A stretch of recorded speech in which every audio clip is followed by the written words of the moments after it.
After analysing trailers for their characters and deciding on my own characters, I looked back on my research into mise-en-scène and tried to create a costume for my characters that would adhere to the mise-en-scène conventions.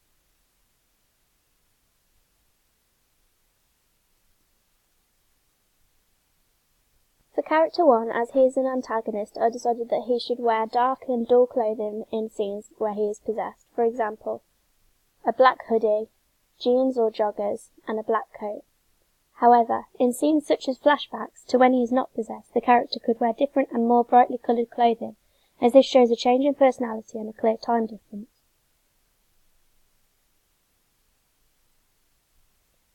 For character 2, I decided that they should wear colourful but not too brightly coloured clothing. For example, a green or blue hoodie, along with dull blue jeans, a red top, or a blue jumper.